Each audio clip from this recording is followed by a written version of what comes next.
While building a crib for my newborn son, I heard my wife say to her parents, "I don't love him. I never did. He's a paycheck with hands." Her mother nodded, "We'll get custody when he breaks." My teen daughter whispered, "Can I spit in his food?" I kept drilling, never looked up. This morning, she and her mother showed up crying at my door, begging me to talk. So this has been the absolute worst week of my life. Still trying to process everything. Sorry if this comes out as a rambling mess, but I need to get this off my chest. Throwaway account for obvious reasons. Some background: me, 38M, and Megan, 36F, have been married for 10 years. She has a daughter, Skylar, 15F, from a previous relationship who I've raised since she was 5. We're expecting our first kid together in about 3 weeks, a boy we plan to name Liam. Everything seemed perfect. Had a nice house in the suburbs, decent savings, and I thought we were happy. Guess I was the biggest dumbass on the planet. Last Saturday, I was in the garage putting together the crib for the baby. One of those build-it-yourself deals from a big box store that has like 500 parts and directions that make zero sense. I'd been at it for a couple hours and was in that zone where you're just focused on not screwing up the assembly. The garage door was slightly open to get some air circulation going. Our kitchen window is right above it, and I could hear Megan, her mom Bernice, and Skylar talking inside. Didn't think much of it at first, just background noise while I worked. Then, I heard my name. Now, I'm not the type to eavesdrop, but when you hear your name in conversation, it's kinda natural to tune in, right? What I heard next literally made my hands freeze mid-drill. Megan was talking to her mom about how stressed she was with the baby coming. Normal pregnant woman stuff at first. Then she started complaining about me, how I was getting on her nerves, how I was too clingy. Then she dropped the bomb that's been echoing in my head all week, told her mom that she doesn't love me, never did, and that I'm just a paycheck with hands. A fucking paycheck with hands. Her mom Bernice didn't even seem shocked. She just agreed, and said something about how they'd get custody when I eventually broke down. Then Skylar, the kid I've raised like my own for 10 years, asked if she could spit in my food. I kept drilling, never looked up, just sat there feeling like someone had ripped my heart out through my chest. I finished that damn crib on autopilot, my mind racing a million miles a minute. When I finally came inside, they were all smiles. Megan asked if I wanted lunch. I just kept thinking about what Skylar had said about spitting in my food. Almost threw up right there, but managed to say I wasn't hungry. Went to the bathroom, locked the door, and had the quietest breakdown of my life. For the past 6 days, I've been pretending everything is normal while planning my exit. I sleep next to someone who sees me as an ATM. I make breakfast for a teenager who wants to contaminate my food. I rub the belly of a woman carrying my son who plans to take him from. The worst part? When I look back, the signs were everywhere. I was just too blind to see them. I've been the one handling our finances since we got married. I make more than Megan does, but I never thought twice about supporting her or Skylar. Paid for Megan to go back to school a few years ago. Bought Skylar her phone, laptop, clothes, everything. All those times Megan insisted we keep separate accounts for independence. Now I know why. Yesterday, I checked our joint account and saw she's been squirreling away money for months. Small transfers that I wouldn't notice. Looked at her Amazon history, we share the account, and found she's been ordering baby stuff to be sent to her mom's house, stuff I didn't even know about. I went through our text messages. So many times she's told me she was working late when she was actually with her friends. Found pics on her Google photos of her at restaurants on nights she claimed to be stuck at work. Nothing that proves cheating, but definitely proves lying. Now I'm trapped in a nightmare. My son is about to be born. I know Megan is plotting something, probably planning to leave once she has the baby and feels secure. And her mom Bernice is in on it. I can't eat, can't sleep. Keep showing her love and excitement about the baby while feeling dead inside. The absolute mindfuck of sitting at dinner with them, smiling and talking about baby names while knowing they think of me as nothing more than a cash machine. I've been secretly recording our conversations using my smartwatch. Got an appointment with a lawyer next. Started documenting everything. Downloaded all our financial records. Taking screenshots of all the evidence of her lying. Every time Skylar asks me for money or help with something, I have to fight not to ask her if she's planning to spit in my food later as payment. This kid I taught to ride a bike, who I took to her first day of middle school, who I stayed up with all night when she had strep throat last year. Now I know it was all fake, just playing nice with the walking wallet. This morning, Megan asked me to paint the nursery this weekend, smiled, and said the doctor told her to take it easy because her blood pressure was up. I smiled back and said, sure, no problem. Inside, I was screaming. I know I need to confront them, but I can't yet. Not until I have all my ducks in. Not until I know I can protect my son. Because that's the one thing keeping me going. Knowing I will do whatever it takes to be in his life. They might see me as just a paycheck, but I'll be damned if I let them take my son. Megan's been texting me all day about baby shower stuff, asking if I can pick up some decorations on my way home, acting like everything is normal. Like she didn't destroy our entire life with one sentence. The absolute mindfuck of all this is that I have to sleep next to her tonight. Have to pretend I don't know that the person I've loved for a decade sees me as nothing but a resource to use up and throw away. Have to somehow keep it together until I can figure out what to do. Sorry this post is such a mess. Feel like I'm losing my mind. If anyone has been through something similar, I could really use some advice. Not even sure what I'm asking for here. Maybe just needed to tell someone. Even internet strangers. Going to talk to the lawyer next week. Going to figure out how to protect myself and my son. But right now, I'm just trying to survive each day without breaking down or confronting them before I'm ready. Update. First off, holy crap at all the responses to my last post. Did not expect that kind of reaction. Sorry I disappeared. Things have been absolute chaos. For those who missed it, I'm the guy who overheard his pregnant wife tell her mom that I'm just a paycheck with hands and they plan to get custody when I break. Also, my stepdaughter asked if she could spit in my food. Nice family, right? So quick update. Liam was born healthy at 6 pounds 4 ounces despite being a few weeks early. I've been living in a weird twilight zone for the past 2 months pretending everything is normal while systematically dismantling our life together. The hospital experience was surreal AF. Standing there cutting the umbilical cord while knowing his mom sees me as an ATM with legs.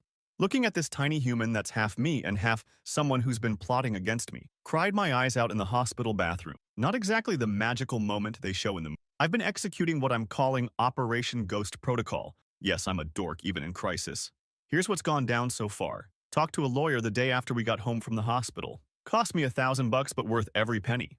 Got clear advice on how to protect myself and establish paternity, / custody rights. Started redirecting portion of my paychecks to a new account at a different bank. Not enough that she'd notice our main account changing, but enough to build a safety net. Bought a voice-activated recorder for the nursery. Totally legal in my state before anyone freaks out. Catching all kinds of interesting convos when I'm not around. Rented a small apartment across town. Paid 3 months up front. Been slowly moving essential stuff there when no one's home. Just clothes, some personal items, nothing she'd immediately notice missing. Documented everything. Taking pics of all the baby stuff I buy, keeping receipts, noting every time I do night feedings, diaper changes, etc. Set up a shared folder in the cloud with my lawyer with all evidence, including the original recordings where they talked about me being a paycheck. The most disturbing development happened last week. Caught Skylar actually spitting in my coffee when she thought I wasn't looking. I have a security camera in the kitchen, installed it after my last post, that caught the whole thing in 4K. She looked right at the mug, hawked one right in, then stirred it with a smirk that made my blood run cold. This kid I raised since kindergarten, the one I taught to ride a bike, took her shopping for her first school dance, helped with science projects. All those memories feel like they happened to someone else now. Megan and her mom Bernice have gotten worse since Liam arrived. They exclude me from decisions about my son. Yesterday, Bernice suggested they should take him for a weekend at her place to give me a break. Yeah, right. I smiled and said that was so thoughtful while mentally adding it to my evidence file. The most twisted part is Megan acting like the perfect wife in public, posting family pics on her social, tagging me in sappy posts about what an amazing dad I am. The comments are all heart emojis from people who have no idea what's happening. Meanwhile, she's been texting her mom about how annoying I am for wanting to hold my own son too much. Yes, I can see her texts. Another tip from my lawyer. Cloud backup is a beautiful thing when you set up the family electronics. I've been playing the exhausted but devoted new dad, getting up for night feedings, changing diapers, doing laundry, all while she complains to her friends that I'm not doing enough. The gaslighting is insane. She'll literally watch me do something then tell someone I never do. The hardest part? I actually love being Liam's dad. When it's just him and me at 3 a.m. for feedings, I whisper to him that I'll always be there no matter what, that I'll fight for him, that someday he'll know the truth. Then, I put him back in his crib and go sleep on the couch because I can't stand being next to Megan anymore. My lawyer says I've built a solid case for at least 50/50th custody, maybe more given what we've documented. The plan is coming together, but timing is crucial. Been waiting for the perfect moment to make my exit. That moment is happening tomorrow. Megan, Bernice, and Skylar are going shopping for Skylar's birthday. They'll be gone all day hitting the mall, lunch, then getting their nails done. I've already packed the car with the last of my stuff while Megan was in the shower this morning. The minute they leave, I'm loading up Liam's portable crib, some baby supplies, and the dog. They don't even notice I've been taking him to doggy daycare more often to get him used to being away from home.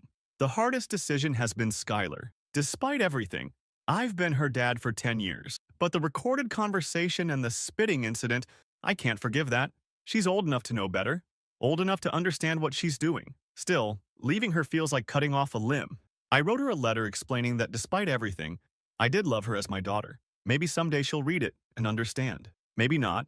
Megan keeps asking why I've been so quiet lately. I tell her I'm just tired from the baby. She has no idea what's coming. Honestly, there is a sick part of me that can't wait to see her face when she realizes I'm not the doormat she thought I was, that I heard everything, that I've been 10 steps ahead this whole time. I keep checking my go bag to make sure I haven't forgotten anything important. Got all our important documents, birth certificates, insurance cards, Liam's medical records, my stuff. It's weird how 10 years of marriage fits into 2 duffel bags and a backpack. Is it wrong that part of me is excited? Not just for revenge, but for freedom, for not having to pretend anymore, for being able to breathe without feeling like I'm suffocating in lies. Maybe that makes me a bad person. Maybe I should have confronted them immediately. Maybe I should have tried to fix things. But you can't fix people who think of you as a resource rather than a person. You can't reason with someone who never loved you. All you can do is protect yourself and the innocent ones caught in the crossfire. The plan is simple. Once I'm set up at the new place, I'll text Megan a single screenshot of the security footage showing Skylar spitting in my coffee. Nothing else, just that image. Then, I'll turn off my phone for 24 hours while they panic. My lawyer will contact her the next day with custody arrangements and divorce papers. Wish me luck, Reddit. The next update will be from my new place, with my son safe, starting our new life. This isn't how I thought my story would go, but sometimes the best revenge is just refusing to be a victim anymore. Final update. It's been 3 months since my last update. Wasn't planning to post again, but so many people DM'd me asking what happened that I figured I owed you all some closure. Plus, writing this out helps me process the absolute dumpster fire my life became. First off, Liam is doing great. 4 months old now and starting to babble. Kid's got lungs like you wouldn't believe, keeping me up all night, but honestly, I don't even mind. Every time he grabs my finger with his tiny hand, I remember why all this pain was worth it. So last time I updated, I had just left as they were heading out for Skylar's birthday shopping trip. Moved into my new apartment with Liam, the dog, and whatever I could fit in my car. The place isn't much. 1 bedroom with a tiny kitchen and a bathroom where you can touch all 4 walls at once. But it's mine. No one here calling me a paycheck with hands.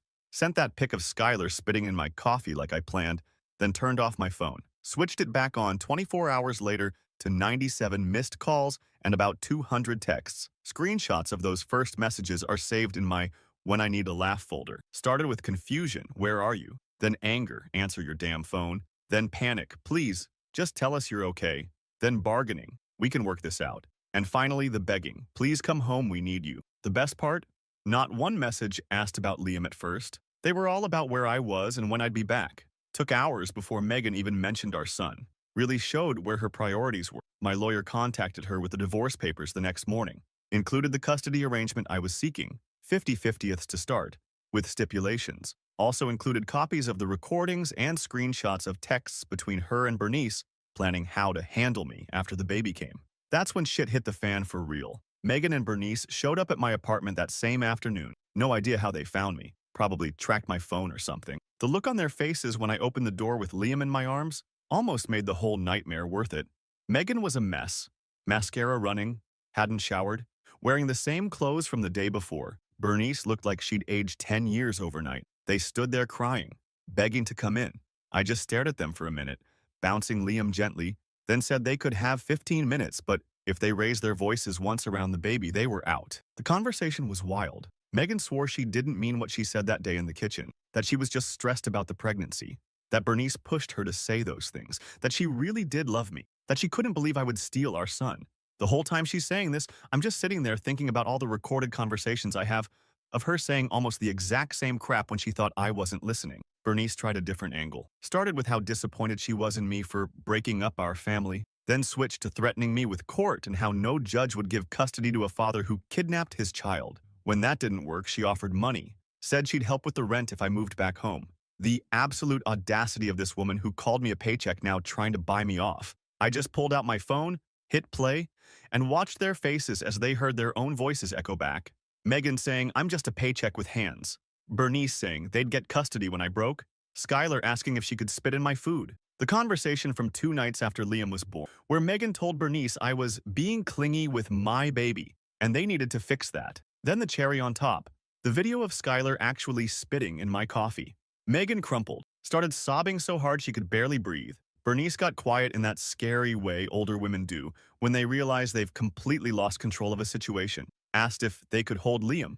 I said no. That's when the truth finally came out. Turns out without my income, they couldn't make the mortgage payment. Megan had maxed out 3 credit cards I didn't even know existed. Bernice had been counting on me supporting them all, while they focused on their baby. Finding out I had receipts for every nasty thing they'd ever said about me behind my back, and that I'd been planning my exit for months completely blindsided them. After they left, I felt nothing. Not satisfaction, not anger, just emptiness. Like I'd been running on adrenaline for so long that when it finally stopped, there was nothing left. The next few weeks were a blur of lawyer meetings, custody negotiations, and figuring out how to be a single dad. The temporary custody arrangement gave me 4 days, her 3 days each week. Every handoff was awkward AF. She'd try to start arguments. I'd gray rock her completely, just talked about Liam's schedule, handed over his diaper bag, and walked away. Skylar texted me a few weeks after I left, said she was sorry, said she missed me, asked if we could talk. Hardest thing I've ever done was not responding. This kid I tucked in at night for 10 years, the one whose nightmares I chased away. But every time I started to soften, I'd remember her face as she spit in my coffee, the casual cruelty of it. How she must have been doing it for who knows how long. Some wounds don't heal. Court date came faster than expected. My lawyer crushed it. Presented all the evidence, the recordings, the texts, the video. Megan's lawyer tried arguing that I had set them up, that recording them without consent was illegal. It's not in our state. Judge wasn't having any of it. One look at the financial records showing how Megan had been hiding money and credit cards pretty much sealed the deal. Final custody arrangement. I got primary physical custody. Megan gets every other weekend and 1 dinner visit per week. Child support from her to me, which is ironic considering the whole paycheck with hands comment. She had to move in with Bernice after the house sold because she couldn't afford rent on her own. That was 2 months ago. Things have settled into a routine now. I found a better apartment, 2-bedroom this time, with a little yard for the dog. Started therapy, shout out to BetterHelp, worth every penny. Joined a single dads group that meets at the park on Saturdays. Turns out I'm not the only guy who discovered his wife saw him as an ATM. The stories these guys have would curl your hair. Megan's changed too. Weirdly, she's become a more attentive mom during her limited time with Liam. Shows up for every visit, always on time. Text to ask how he's doing on her off days. Maybe losing custody was the wake-up call she needed. Or maybe she's just playing the long game.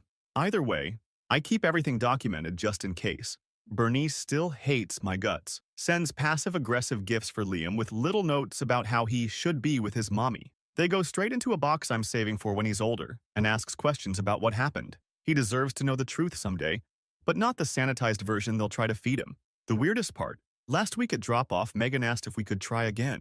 Said she's realized what she lost, that she did love me, she just didn't know how to show it. I just looked at her holding our son. Thought about how peaceful my little apartment is now, how I don't have to wonder if someone's spitting in my food or talking shit about me when I leave the room, and said no. Her face when she realized I meant it. That was the moment I finally felt free. So that's where things stand 1 year later. Not the life I planned, but maybe the one I needed. Liam's first birthday is next month. I'm planning a small party, just us and a few friends. Megan will get her own time with him the next day. We're not friends, we're not enemies, we're just 2 people trying to raise a kid without screwing him up too badly. Thanks for all the support, Reddit. Couldn't have made it through without you all. Life's still messy, but at least it's honest now.